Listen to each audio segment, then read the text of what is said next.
ವೀಕ್ಷಕರ ಎವನ್ ಕನ್ನಡ ನ್ಯೂಸ್ ಹಾವೇರಿ. ನಾನು ಬೀರೇಶ್ ಪೂಜಾ. ಈಗಾಗಲೇ ಕಾಂಗ್ರೆಸ್ ಪಕ್ಷ ತರಲು ಹೊರಟಿರುವ ಹೊಸ ಕಾನೂನು ಜನತೆಯ ವಾಕ್ ಸ್ವಾತಂತ್ರ್ಯವನ್ನು ಕಸಿಯುವಂತಿದೆ ಎಂದು ಬಿಜೆಪಿ ರಾಣೆಬೆನ್ನೂರು ನಗರದಲ್ಲಿ ಪ್ರತಿಭಟನೆ ಮಾಡಿ ಆಕ್ರೋಶವನ್ನು ವ್ಯಕ್ತಪಡಿಸಿದರು. ಹಾಗಾದರೆ ಹಿರಿಯ ಬಿಜೆಪಿ ಮುಖಂಡರು, ಹೋರಾಟಗಾರರು ಹೇಳಿದ್ದೇನೆ ವೀಕ್ಷಕರೇ, ಒಮ್ಮೆ ನೋಡಿಬಿಡಿ.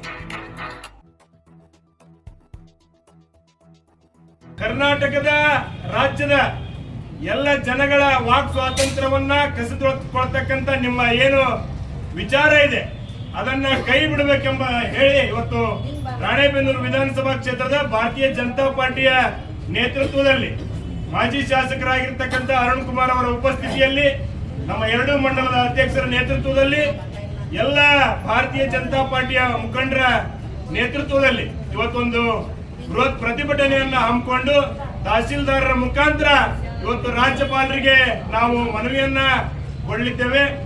ಇವತ್ತು ಈ ದೇಶದಲ್ಲಿ ಭಾರತೀಯ ಜನತಾ ಪಾರ್ಟಿ ಅಧಿಕಾರಕ್ಕೆ ಬಂದಿರತಕ್ಕಂಥದ್ದು ಹೋರಾಟದ ಮುಖಾಂತರ, ಪ್ರಶ್ನೆ ಮಾಡುವುದರ ಮುಖಾಂತರ. ಹಾಗಾಗಿ ಇವತ್ತು ಕಾಂಗ್ರೆಸ್ಸಿಗರಿಗೆ ಗೊತ್ತಿದೆ ನಾವು ಯಾಕೆ ಈ ದೇಶದಲ್ಲಿ ಅಧಿಕಾರವನ್ನ ಕಳೆದುಕೊಳ್ತಾ ಇದ್ದೀವಿ, ಯಾಕೆ ನಾವು ಇವತ್ತು ಈ ದೇಶದ ಜನ ನಮ್ಮನ್ನ ಚುನಾವಣೆಗಳಲ್ಲಿ ದೂರ ಇಡ್ತಾ ಇದ್ದಾರೆ ಅಂತಂದು ಹೇಳಿ ಅವ್ರಿಗೆ ಗೊತ್ತಿದೆ. ಆದ್ರೂ ಕೂಡ ಮತ್ತು ಅದೇ ತಪ್ಪನ್ನ ಅವ್ರು ಮಾಡ್ತಾ ಇದ್ದಾರೆ. ಇವತ್ತು ಕಾಂಗ್ರೆಸ್ಸಿಗರಿಗೆ ಹೋರಾಟ ಮಾಡಿ ಗೊತ್ತಿಲ್ಲ. ಈ ರೀತಿಯ ಕೆಲವು ಸಮುದಾಯಗಳನ್ನು ಓಲೈಸುವುದರ ಮುಖಾಂತರ ಅವ್ರು ಯಾವತ್ತಿಗೂ ಕೂಡ ಓಟನ್ನ ಹಾಕಿಸ್ಕೊಂಡು ಅಧಿಕಾರಕ್ಕೆ ಬಂದಿರತಕ್ಕಂಥದ್ದು ಸತ್ಯ ಈ ದೇಶದ ಜನರಿಗೆ ಗೊತ್ತಿದೆ. ಹಾಗಾಗಿ ನಮ್ಮನ್ನು ಯಾರೂ ಪ್ರಶ್ನೆ ಮಾಡಬಾರ್ದು, ನಾವು ಏನ್ ಮಾಡ್ತೀವಿ ಅದ ಸರಿ. ಹಾಗಾಗಿ ಇವತ್ತು ಅನೇಕ ಸಂಘ ಸಂಸ್ಥೆಗಳಿರ್ಬೋದು, ಹಿಂದೂ ಪರ ಹೋರಾಟಗಾರರಿರ್ಬೋದು, ಹಿಂದೂ ಪರ ಯಾವ್ಯಾವ ಸಂಘಟನೆಗಳ ಮುಖ್ಯಸ್ಥರಿದ್ದಾರೆ ಅವರ ಎಲ್ಲ ಬಾಯಿಗಳನ್ನ ಕಟ್ಟಿಸ್ಬೇಕು. ಅದು ಯಾವ ಮುಖಾಂತರ ಕಾನೂನಿನ ಒಂದು ಒಳಪಟ್ಟು ಅವರ ವಿರುದ್ಧ ಕೇಸನ್ನ ದಾಖಲಿಸುವ ಮುಖಾಂತರ ಅವ್ರನ್ನ ಜೈಲಿಗೆ ಅಟ್ಟಿದ್ರೆ ಅವರನ್ನ ಸುಮ್ಮನಾಗ್ತಾರ ಅಂತಂದೇಳಿ ಅವ್ರೇನ್ ತಿಳ್ಕೊಂಡಿದ್ದಾರೆ. ಅವು ಯಾವ ಷಡ್ಯಂತ್ರಗಳು ಈ ರಾಜ್ಯದಲ್ಲಿ ನಡೆಯಲಿಲ್ಲ ಅಂತಕ್ಕಂಥದ್ದನ್ನ ಭಾರತೀಯ ಜನತಾ ಪಾರ್ಟಿಯ ಮುಖಾಂತರ ಸ್ಪಷ್ಟವಾಗಿ ನಾನು ಇವತ್ತು ಹೇಳಲಿಕ್ಕೆ ಇಷ್ಟಪಡ್ತೇನೆ. ಇವತ್ತು ಇಡೀ ರಾಜ್ಯದಲ್ಲಿ ಭಾರತೀಯ ಜನತಾ ಪಕ್ಷ ಕಾಂಗ್ರೆಸ್ಸಿನ ಒಂದು ಧೋರಣೆಯ ವಿರುದ್ಧ ಹೋರಾಟವನ್ನ ಮಾಡ್ತಾ ಇದ್ದೇವೆ.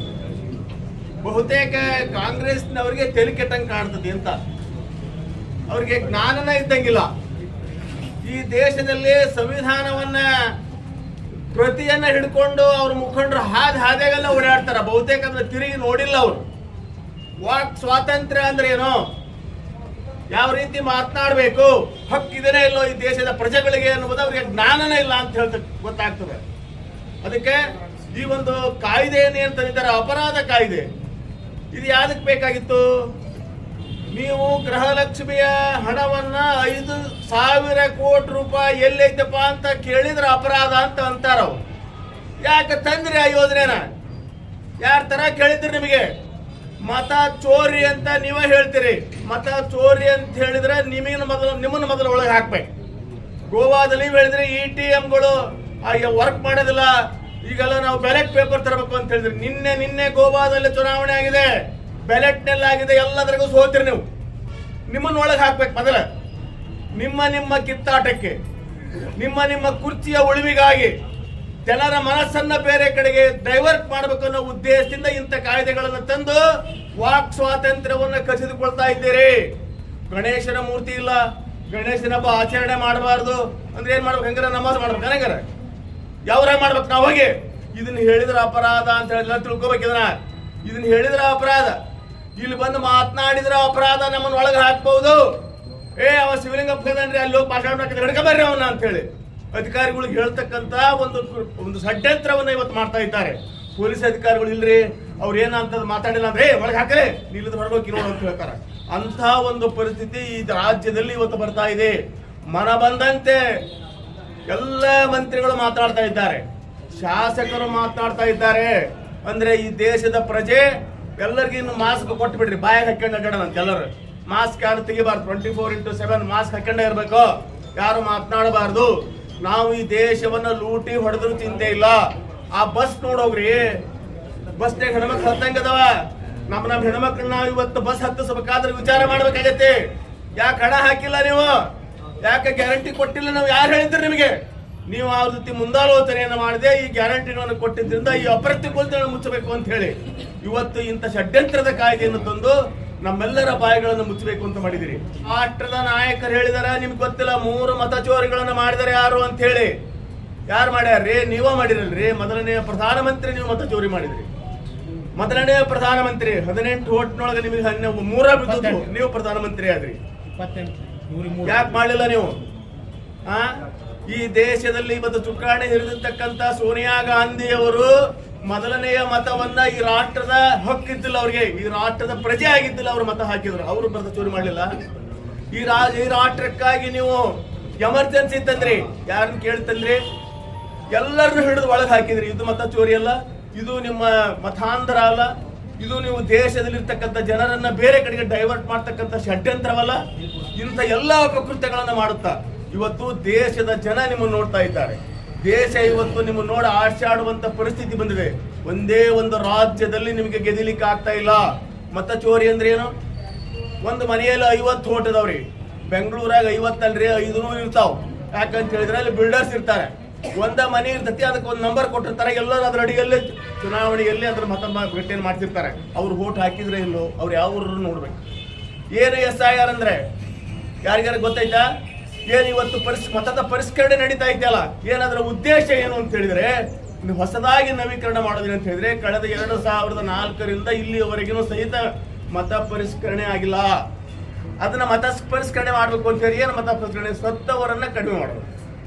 ಸತ್ತವರನ್ನ ಕಡಿಮೆ ಮಾಡಕ್ ಹಂಗ ಬರೋದಿಲ್ಲ ಅಂತ ಹೇಳಿ ಯಾರಾದ್ರೂ ಪ್ರಶ್ನೆ ಕೇಳ್ಬೋದು. ಬರಂಗಿಲ್ಲ, ಕಾಯ್ದೆ ಹಂಗೈತಿ. ಇದ್ದದನ್ನ ಕಡಿಮೆ ಮಾಡ್ಬೇಕಾಗಿದ್ರೆ ಸ್ಪೆಷಲ್ ಆಕ್ಟ್ ಕೆಳಗನ ಅದನ್ನ ಮಾಡ್ಬೇಕು. ಅದನ್ನ ಕಡಿಮೆ ಮಾಡ್ಬೇಕಾಗಿದ್ರೆ ಮತ ಚೋರಿ ಅಂತ ಹೇಳ್ತೀರಿ. ಸತ್ತವರು 15, 21 ಮನೆಯಾಗಿರ್ತಾವ. ಆ ವೋಟ್ ಹೋಗಿ ಯಾರು ಹಾಕ್ತಾರ ಅವನ್ನ ನೀವು ನೋಡಿ, ಹೋಗಿ ನೋಡ್ರಿ. ಮುಖಂಡರು, ಕಾಂಗ್ರೆಸ್ ಮುಖಂಡರು ಹೋಗಿ ಯಾರು ಮಾಡಿದಾರ ಅದನ್ನ? ಆ ಮನೆಯಲ್ಲಿ 18 ವರ್ಷ ಆದವ್ರನ್ನ ಮತಗಟ್ಟೆಯಲ್ಲಿ ಸೇರಿಸಬೇಕಾಗಿದ್ರೆ, ನಮ್ಮ ಅಕ್ಕ ತಂಗಿ ಅವರು 18 ವರ್ಷ ಆಗಿರ್ತಾರೆ, ಮನೆಗಿರ್ತಾರೆ, ಅವ್ರು ಸೇರಿಸಬೇಕಾಗಿದ್ರೆ ಈ ಸ್ಪೆಷಲ್ ಆಕ್ಟ್ ಕೆಳಗಡೆ ಬಂದು ಅವ್ರು ಸೇರ್ಬೇಕು. ಬೇರೆ ಕಡೆಗೆ ಹೋಗಿರ್ತಾರೆ. ಯಾವುದೋ ದೇಶದವ್ರು ಬಂದು ಈ ದೇಶದಲ್ಲಿ ಪ್ರಜೆ ಅಂತ ಹೇಳಿ ಅವ್ರು ಮತಗಟ್ಟೆಯನ್ನು ಮಾಡ್ತಾರೆ. ಬಂದು ನಮ್ಮ ಆಧಾರ್ ಕಾರ್ಡ್ ಹಿಡ್ಕೊಂಡು ಆಧಾರ್ ಕಾರ್ಡ್ ಮೇಲೆ ಮತ ಮಾಡ್ಲಿಕ್ಕೆ ಬರ್ತದೆ. ಇದನ್ನೆಲ್ಲ ಪರಿಷ್ಕರಣೆ ಮಾಡ್ಬೇಕಾಗಿದ್ರೆ ಯಾರು ಮಾತನಾಡ್ತಾ ಇದ್ದೀರಿ ಕಾಂಗ್ರೆಸ್ನವರು ಹಾದಿ ಬೀದಿಯಲ್ಲಿ, ನೀವು ಎಲೆಕ್ಷನ್ ಕಮಿಷನರ್ ವಿರುದ್ಧ ಮಾತಾಡ್ತಾ ಇದ್ದೀರಿ. ಸಂವಿಧಾನವನ್ನು ನಿಮ್ ಕೈ ಹಿಡ್ಕೊಂಡಿರಿ, ಅದು ಓದಂಗಿಲ್ಲ ನೀವು. ಆರ್ಟಿಕಲ್ 14 ಏನ್ ಹೇಳ್ತಾರೆ? ವಾಕ್ ಸ್ವಾತಂತ್ರ್ಯ ಬಿಡ್ತೀರಿ, ಏನೇನೋ ಮಾತಾಡ್ತೀರಿ. ನಾನು ಸಂವಿಧಾನ ಎಲ್ಲಿತ್ತು? ಸಂವಿಧಾನ ಗಾಂಧಿ ಅಂದ್ರೆ ಗೊತ್ತಿದ್ದಿಲ್ಲ ನಿಮಗೆ. ಮೊನ್ನೆ ನಮ್ಮ ಪ್ರಧಾನಮಂತ್ರಿಗಳು ಗಾಂಧಿ ಯಾರು ಅಂತ ಹೇಳಿದ್ರೆ ನಿಮ್ಮೆಲ್ಲರ ಕೈಗೂ ಚಿತ್ರ ಕೊಟ್ರು. ನೀವು ಹಿಡ್ಕೊಂಡು ಗಾಂಧಿ ಗಾಂಧಿ ಗಾಂಧಿ ಅನ್ನಕತ್ತಿದ್ರು ಅವಾಗ. ಇಲ್ಲ ಅಂದ್ರೆ ಇಂದಿರಾ ಗಾಂಧಿ, ಸೋನಿಯಾ ಗಾಂಧಿ, ರಾಹುಲ್ ಗಾಂಧಿ ಬರೀ ಇದ್ದ ಹೇಳ್ತಿದ್ರು ನೀವು. ಯಾರು ಈ ದೇಶದ ಚುಕ್ಕಾಣಿಯನ್ನು ಹಿಡಿದಿದ್ರು, ಯಾರು ಈ ದೇಶಕ್ಕೆ ಸ್ವಾತಂತ್ರ್ಯವನ್ನು ತಂದ್ರ ಅಂತವ್ರ ಹೆಸರು ಹೇಳ್ತಿದ್ದಿಲ್ಲ ನೀವು. ಆ ಉದ್ದೇಶಕ್ಕಾಗಿ ನರೇಗಾ ಯೋಜನೆಯಲ್ಲಿ ಹೆಸರನ್ನು ಬದಲಾವಣೆ ಮಾಡಿ ನಿಮ್ಮ ಕೈಯಲ್ಲಿ ಮಹಾತ್ಮ ಗಾಂಧಿ ಅವರ ಫೋಟೋ ಬರಬೇಕನ್ನೋ ಇಚ್ಛೆ ನಮ್ದಾಗಿತ್ತು. ಮಹಾತ್ಮ ಗಾಂಧಿ ಅವರು ಯಾರಾದ್ರೂ ನೆನೆದ್ರೆ ಇವತ್ತು ಭಾರತೀಯ ಜನತಾ ಪಕ್ಷದವ್ರು ನೆನೆತಾರೆ, ಹೊತ್ತು ಬೇರೆ ಯಾರು ನೆನೆಯಲ್ಲ. ವಲ್ಲಭಾಯ್ ಪಟೇಲ್ ರವ್ರನ್ನ ಅವ್ರು ಸೋಲ್ಸಕ್ ಪ್ರಯತ್ನ ಮಾಡಿದ್ವಿ. ಇವತ್ತು ಇಡೀ ದೇಶದಲ್ಲಿ ವಲ್ಲಭಾಯ್ ಪಟೇಲ್ ಆ ಪಕ್ಷದವರು, ಬಿಜೆಪಿ ಅವರ, ಕಾಂಗ್ರೆಸ್ಸಿನ ವಲ್ಲಭಾಯ್ ಪಟೇಲ್ ಅವರು ಉಕ್ಕಿನ ಮನುಷ್ಯ. ಇವತ್ತು ಇಡೀ ವಿಶ್ವದಲ್ಲಿ ಅವ್ರದ್ದು ಎತ್ತರವಾದಂತ ಒಂದು ಪ್ರತಿಮೆಯನ್ನು ನಿಲ್ಲಿಸಿ ಪ್ರತಿಯೊಬ್ಬರಿಗೂ ನಾವು ತೋರಿಸ್ತಾ ಇದ್ದೇವೆ, ಇಂಥ ಉಕ್ಕಿನ ಮನುಷ್ಯ ಈ ದೇಶದಲ್ಲಿ ಇದ್ದ ಅಂತ ಹೇಳಿ. ನೀವು ಮಾಡಿದ್ರೆ ಅದನ್ನ? ಯಾರು ಈ ದೇಶಕ್ಕಾಗಿ ದುಡಿತಾ ಇಲ್ಲ, ಯಾರು ಈ ದೇಶಕ್ಕಾಗಿ ಬರ್ತಾ ಇಲ್ಲ, ಯಾರು ಈ ದೇಶದ ವಿರುದ್ಧವಾಗಿ ಮಾತನಾಡ್ತಾರ ಅಂತವ್ರ ವಿರುದ್ಧ ಧ್ವನಿ ಎತ್ತಿದ್ರೆ ಇಂಥ ಕಾಯ್ದೆ ತರ್ತೀರ ನೀವು? ಈ ದೇಶದಲ್ಲಿ ಇರ್ಬೇಕಾಗಿದ್ರೆ ಈ ದೇಶದ ಪ್ರಜೆಯಾಗಿರ್ಬೇಕು ನಾವು. ನಾವು ಹೇಳ್ತೇವೆ ಈ ದೇಶದಲ್ಲಿ ಇರ್ತಕ್ಕಂಥವ್ರು ಎಲ್ಲರೂ ಹಿಂದೂಗಳು. ನೀ ಹಿಂದೂ ಅಲ್ಲ ಅನ್ನಂಗಿದ್ರೆ ನೀವು ಮಾತಾಡಬೇಡ. ಅಂದ್ರೆ ಹಿಂದೂ ಅಂತ ಹೇಳಿದ್ಮೇಲೆ ಅವ್ರ ಮೇಲೆ ಕೇಸ್ ಹಾಕೋಣ. ಅದಕ್ಕಾಗಿನೇ ಈ ಕಾಯ್ದೆನ ಆ ದಿಶೆಯಲ್ಲಿ ನಾವು ಇವತ್ತು ಭಾರತೀಯ ಜನತಾ ಪಕ್ಷದಿಂದ ರಾಣೆಬೆನ್ನೂರಿನಿಂದ ಎಲ್ಲ ಸಮಾಜದವರು ಕೂಡಿಕೊಂಡು ಪ್ರತಿಭಟನೆಯನ್ನು ಮಾಡ್ತಾ ಇದ್ದೇವೆ. ನಾವಿವತ್ತು ಗೌರವಾನ್ವಿತ ಗವರ್ನರ್ಗೆ ಇವತ್ತು ಹೇಳ್ತಾ ಇದ್ದೇವೆ, ಅವ್ರೇನು ಬಿಲ್ ಅನ್ನು ಕಳಿಸಿದ್ದಾರೆ ದಯವಿಟ್ಟು ಪಾಸ್ ಮಾಡಬೇಡ್ರಿ. ತಹಶೀಲ್ದಾರ್ ಮುಖಾಂತರ DC ಅವ್ರಿಗೆ ಹೇಳಿ DC ಅವರು ಗವರ್ನರ್ಗೆ ನಮ್ಮ ಮನವಿಯನ್ನು ಸಲ್ಲಿಸಬೇಕು. ಮತ್ತೆ ನಾವು ಇಂಥ ಹೋರಾಟವನ್ನು ಮಾಡಿ ಹೋದ್ರೆ ಮುಂದಿನ ದಿನಗಳಲ್ಲಿ ಯಾವ ಜನ ಯಾರು ಬೀದಿಯಲ್ಲಿ ಅಡ್ಡಾಡದಂತ ಪರಿಸ್ಥಿತಿಯನ್ನು ಇವರು ಕಾಂಗ್ರೆಸ್ನವರು ತರ್ತಾರೆ. ಇವತ್ತಿಗೂ ನೀವು ಪಾರ್ಲಿಮೆಂಟ್ ನಡೆದಾಗ ಪಾರ್ಲಿಮೆಂಟ್ ನಲ್ಲಿ ಅಪೋಸಿಷನ್ ಲೀಡರ್ ಆಗಿ ಕೆಲಸ ಮಾಡಿದ್ರೆ ಓಡೋಡಿಗೆ ಬೇರೆ ದೇಶಕ್ಕೆ ಹೋಗ್ತೀರಾ, ಅಲ್ಲಿ ಹೋಗಿ ದೇಶದ ವಿರುದ್ಧ ಮಾತಾಡ್ತೀರಾ. ಮೊದಲು ನಿಮ್ಮ ಮೇಲೆ ಕೇಸ್ ಹಾಕ್ಬೇಕು. ಮೊದಲು ನಿಮ್ಮಂತ ಪಾರ್ಲಿಮೆಂಟ್ ಅಲ್ರಿ, ಆ ಮದ್ರಾಸ್ದೊಳಗ ಆ ಕಂಬದ ಮೇಲೆ ದೀಪ ಹಚ್ಚಕ್ ಬೇಡ ಅಂತ ಹೇಳಿ 107 ಮಂದಿ ಸಹಿ ಮಾಡ್ತಿರ್ಲಿಲ್ಲ. ನಾಚಿಕೆ ಆಗೋದಿಲ್ಲ ನಿಮಗೆ? ಈ ದೇಶದಾಗ ಹುಟ್ಟಿರಿ ನೀವು. ಪತ್ರಿಕಾ ಮಾಧ್ಯಮದ ಸಹೋದರ ಸನ್ಮಿತ್ರರು, ಈಗಾಗಲೇ ನಮ್ಮ ಹಿರಿಯರು ಸವಿಸ್ತಾರವಾಗಿ ಎಲ್ಲ ಮಾತನಾಡಿದ್ದಾರೆ.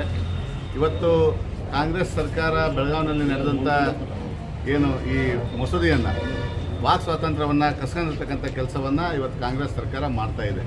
ನಾವು ಈ ಪ್ರತಿಭಟನೆಯನ್ನು ಇವತ್ತು ಹಮ್ಮಿಕೊಂಡಿರೋದು ಈ ವಾಕ್ ಸ್ವಾತಂತ್ರ್ಯವನ್ನು ಈ ಕೂಡಲೇ ರಾಜ್ಯಪಾಲರು ರದ್ದು ಮಾಡಬೇಕು ಅಂತಂದೇಳಿ ತಹಸೀಲ್ದಾರ್ ಮೂಲಕ ಗವರ್ನರ್ಗೆ ನಾವು ಮನವಿಯನ್ನು ಕೊಡ್ತಾ ಇದ್ದೇವೆ.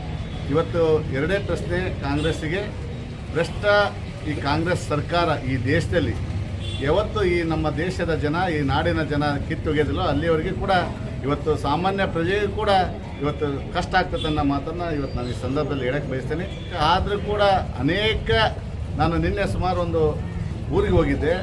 ಇವತ್ತು ಅಲ್ಲಿ ರಸ್ತೆಯ ಪರಿಸ್ಥಿತಿ ನೋಡಿದರೆ ಇವತ್ತು 100 ಕಿಲೋಮೀಟ್ರ್ ಹೋಗಬೇಕಾದ 1 ತಾಸಿಗೆ ಹೋಗಬೇಕಾದ್ರೆ ಸುಮಾರು 3 ತಾಸು ಜರ್ನಿ ಮಾಡ್ತಕ್ಕಂಥ ವ್ಯವಸ್ಥೆ ಇವತ್ತು ಈ ರಾಜ್ಯದಲ್ಲಿ ರಸ್ತೆ ಎದೆಗಟ್ಟಿದೆ.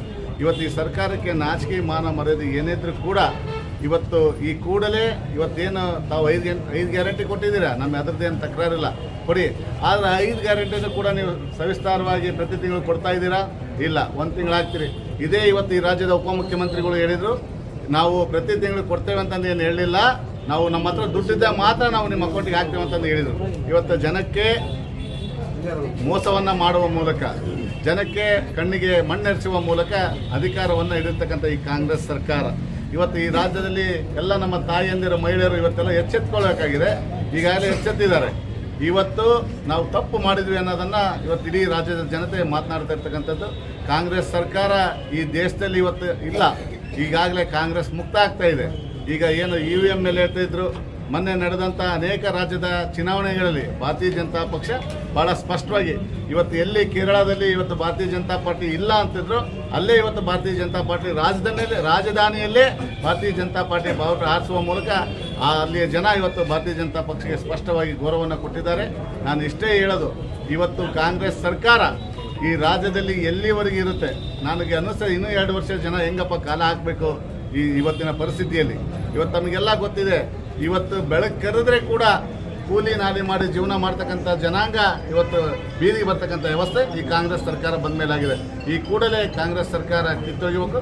ಈ ಭ್ರಷ್ಟ ಕಾಂಗ್ರೆಸ್ ಸರ್ಕಾರ ತಂದಿರತಕ್ಕಂಥ ಮಸೂದೆಯನ್ನು ಭಾರತೀಯ ಜನತಾ ಪಾರ್ಟಿ ಇವತ್ತು ಇದನ್ನು ವಿರೋಧಿಸ್ತಿದೆ ಅನ್ನೋ ಮಾತನ್ನು ಈ ಸಂದರ್ಭದಲ್ಲಿ ಪ್ರತಿಭಟನೆಯಲ್ಲಿ ಪಾಲ್ಗೊಂಡಿರ್ತಕ್ಕಂಥ ಎಲ್ಲ ಹಿರಿಯರಿಗೆ ಒಂದ್ಸರಿ ತಮಗೆ ಒಂದು ನಾನು 4 ದಿವಸ ಪ್ರತಿಭಟನೆ ನಡೆಸುವ ಕುರಿತು ಕರ್ನಾಟಕ ಸರ್ಕಾರವು ಅನುಷ್ಠಾನಕ್ಕೆ ತರುತ್ತಿರುವ ಕರ್ನಾಟಕ ದ್ವೇಷ ಭಾಷಣ ಮತ್ತು ದ್ವೇಷ ಅಪರಾಧಗಳ ಪ್ರತಿಬಂಧಕ ವಿಧೇಯಕ 2025 ಭಾರತದ ಸಂವಿಧಾನಕ್ಕೆ ವಿರೋಧವಿದ್ದು ಇದನ್ನು ಜಾರಿಗೊಳಿಸದಂತೆ ಮನವಿ ಮಾಡುತ್ತಿದ್ದೇವೆ.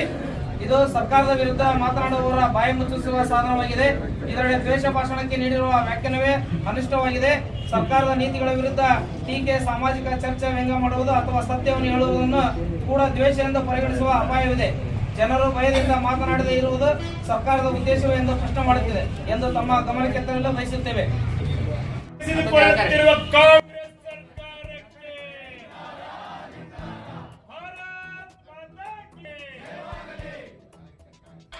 ನೋಡಿದ್ರಲ್ಲ ವೀಕ್ಷಕರೇ, ಇದು ಈ ಕ್ಷಣದ ಸುದ್ದಿ. ಇಂಥ ತಾಜಾ ಸುದ್ದಿಗಳನ್ನು ತಾವೇ ಮೊದಲು ನೋಡಲು ನಮ್ಮ ಚಾನಲನ್ನು ಸಬ್ಸ್ಕ್ರೈಬ್ ಮಾಡ್ಕೊಳ್ಳಿ, ಲೈಕ್ ಮಾಡಿ, ಶೇರ್ ಮಾಡಿ ಅಂತ ಹೇಳ್ತಾ ಮುಂದಿನ ಮತ್ತೊಂದು ಬಾರಿ ಸುದ್ದಿಯೊಂದಿಗೆ ಭೇಟಿಯಾಗೋಣ. ನಮಸ್ಕಾರ.